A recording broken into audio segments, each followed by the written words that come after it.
Hi everyone, I'm Hoodie Angel Brandon, and lately I've been really into cooking, and so I thought, why not take a look at an anime that has a heavy focus on cooking? So today, we'll be taking a brief look at the anime Sweetness and Lightning.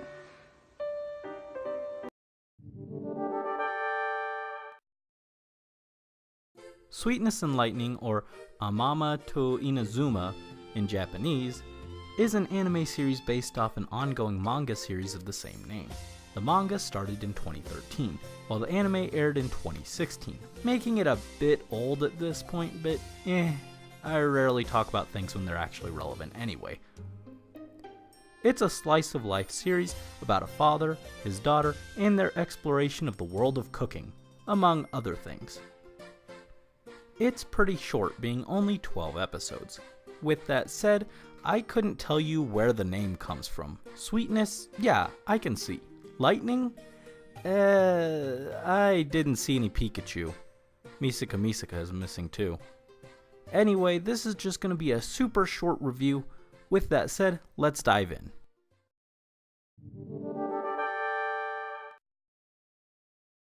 The story follows Kohei Inuzuka and his daughter Tsumugi after the loss of Kohei's wife, though I'ma call shenanigans. His wife didn't even have the mom hair, so I don't know how she died in an anime, like seriously. Kohei is a teacher and juggles his career as well as raising his daughter. Kohei is not a very good cook and has been feeding himself and his daughter with pre-made meals. One day while walking with Tsumugi in the park, they happen across one of his students, Kotori Ida, whose mother owns and operates a local restaurant, and who invites them to come by. Later, deciding he wants Tsumugi to have a real meal, he takes her to the restaurant, only to find Kotori's mother isn't there.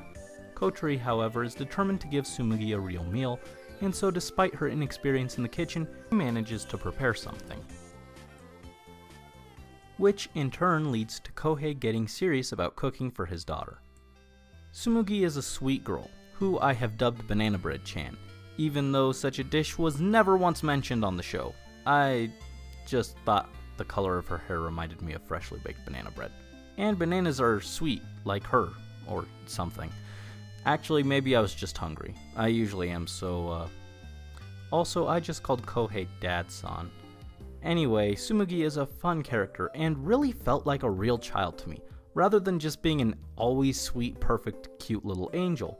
She had lots of moments like that, but just as many where she could be selfish, mischievous, and rude, which I really appreciated. Kohei likewise had his moments where he'd get short-tempered with Tsumugi, but generally was a very mature, sweet, and caring father. This guy is dad goals. Kotori, while not as in focus as our daddy-daughter duo, still gets plenty of screen time and is shown to be a very kind and supportive person, who is willing to go out of her way to help others, despite generally being a bit of a loner. The rest of the supporting cast shows up just enough to give you a taste for their characters without distracting from our main cast. Normally I'd want to see more from these characters, but in this case I really appreciate them placing more of an emphasis on our main guys, given how short this is. The total cast is also pretty small, which helps with this. There aren't a lot of characters to remember, so you get a bit more time to get to know each one. Next, let's take a look at the way the show is presented.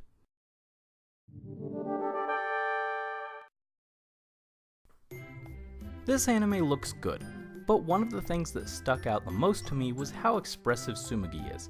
I mean, just look at this. That's pretty much how I always look when I eat, to be honest. Aside from that, the food looks absolutely delicious, just like Food Wars and, well, really most anime.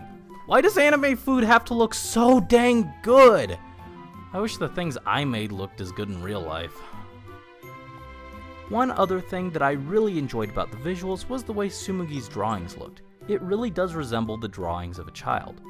There's not a whole lot unique here in terms of visuals, but it's still solid, even if it doesn't necessarily stand out. In terms of audio, I liked some of the background music, and the opening was really fun and cute. I also watched this in Japanese, and the characters' voices fit well enough, so no complaints there. Finally, let's just quickly go over some general thoughts I wanted to talk about.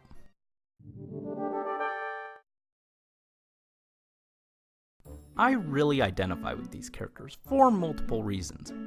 With my father MIA as a kid, I helped take care of my brothers, so I get both sides of this duo. I really relate to Tsumugi missing a parent, and I get some of the stress and worry Kohei is feeling. It actually reminds me of a manga I read in high school, but with more cooking. Further, I spent a lot of my life eating microwave this and prepackaged that, and now that I finally got a chance to start trying to cook, I've really dived in. The part in the first episode where they just want to eat a real meal, that struck a little too close to home. In fact, there were a fair number of parts that really got me misty-eyed. There were also some pretty fun moments too, though. I also think it had some really sweet lessons sprinkled in here and there, but it wasn't a once per episode thing. They were spread out quite nicely.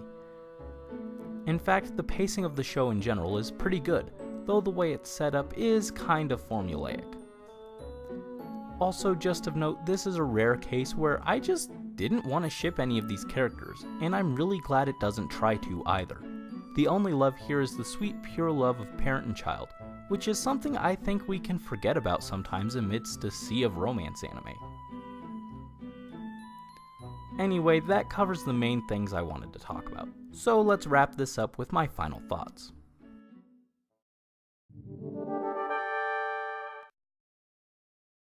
As one would expect from the name, Sweetness and Lightning is a super sweet anime.